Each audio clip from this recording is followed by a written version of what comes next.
Behind Dutch headlines, the who, why, and how of politics and media in the lowlands. Hi, it's me, Greg Shapiro. Here's what you need to know to join the Dutch conversation. From last week, all hail the king except those two guys. And the participation contract, an offer you can't refuse. And polder justice for all, checking in with Lady Justitia, or as the Greeks called her, Lady Dijkie, which sounds a bit more Dutch. The headline: several MPs will refuse to swear oath of allegiance to new king.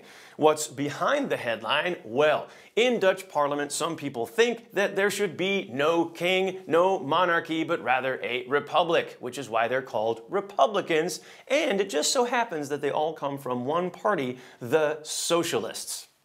Meanwhile, the VVD is a party that's called the Liberals, even though they are pro-business and small government, which in America would be called conservative. So, yes, if you're keeping track, the Netherlands is a country where the Republicans are socialist and the Liberals are conservative. It's about as backwards as Alice through the looking glass, which explains maybe why the leader is always smiling. Our next headline: Dutch minister sparks controversy by proposing participation contract for all foreigners.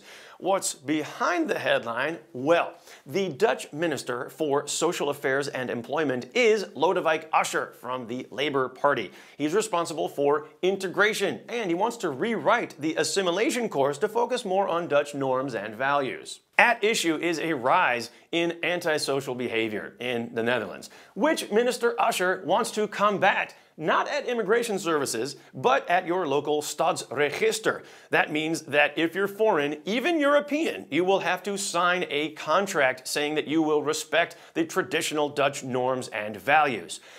But norms and values, isn't that what conservatives normally talk about? Are we in backwards land again? Well, not exactly.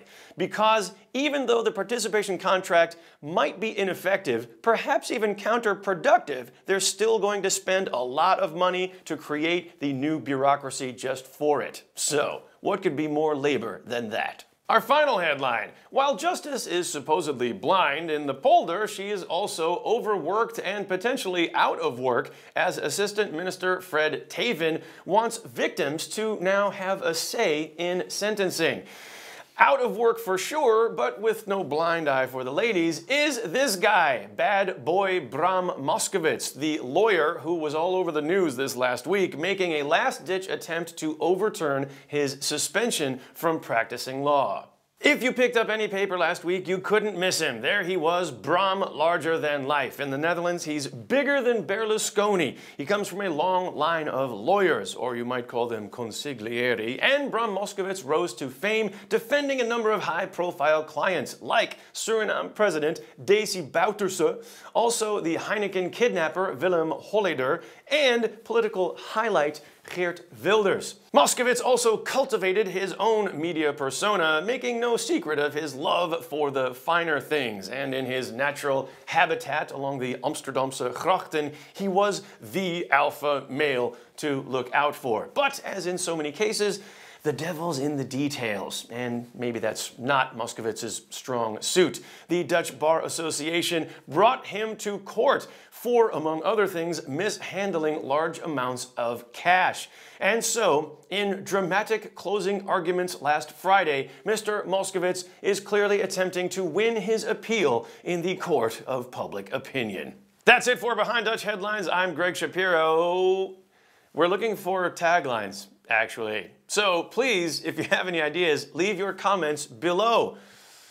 You can try this one. That's the way the orange squeezes. Leave your comments below. Behind Dutch headlines.